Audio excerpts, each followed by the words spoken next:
Hi mga loves! Welcome to my YouTube channel. So anyway, meron tayo ditong mga items na mga kailangan kong ubusin dahil sa malapit na siyang mag-expire or malapit na talaga siyang maubos. Meron tayo ditong concealer. Matagal pa itong mag-expire.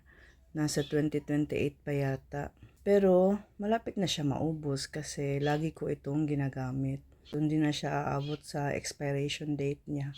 Next is, meron tayo ditong Bay Free. Bet na bet ko siya. Marami na akong na-try. Mabalik talaga ako dito mga loves. Kasi gusto ko siya, stronghold naman, pero hindi ako nahihirapan na tanggalin pag maghihilamos na. Kung gusto nyo i-try, pwede ko na mailagay yung link.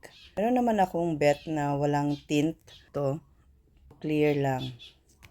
Meron din ako ditong lipstick. Happy Skin ito mga loves. Shut Up and Kiss Me Moisturizing Matte Lippy. Super moisturizing talaga ito.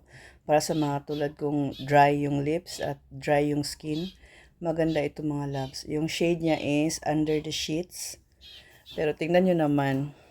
Tada! Gagamitin ko pa yan. Sayang din. Mahal kasi ito eh. Pwede naman kasi yung dukutin dahil meron naman tayong mga tools, makeup tools para dyan. And meron din tayo ditong isa pang ganito.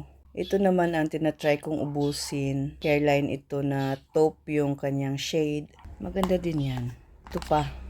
Ang dami kong pangkilay. Tattoo brown ng Maybelline. Inuubos ko na lang rin. O yan o. Mascara naman. Maganda din ito mga loves. Bare and Bliss. Alam mo, bet ko siya. Nagustuhan ko talaga siya. Ayan oh. Ito yung wand niya. Metal yung wand niya mga loves. Inuubos ko na lang din. Ma-expire siya 2028. Itong dalawang mga stick blush. Mahilig kasi ako sa pink talaga or peach. Kasi bagay sa complexion ko. Ito kasi talagang pang summer lang sa akin. Especially pag sa beach. Maganda ito gamitin na parang suntan. Kailangan ko na siyang gamitin kasi expire na siya ng December 2026. Ipahinga ko muna ito kasi January 2027 pa ito. Ayan na lang yung ano niya, laman, maliit na lang. Pwede ko naman gamitin din. Salita na lang sila. Pero ito talaga ang kailangan kong ubusin. Tayin yung mga loves, mag-a-update ako kung naubos ba natin ito o hindi. Pwede ko ring hanapin yung link nila if you like to try. Lagay natin dyan. At meron tayo ditong lip oil na napakatagal na sa akin. 2 years na ito, di pa nauubos. Kailangan ko talaga ubusin ito. Kaya sayang din naman. Iba na nga yung packaging nila ngayon.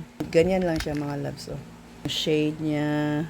Plum ito. And meron tayo ditong powder blush. Careline Oil Control Blush On.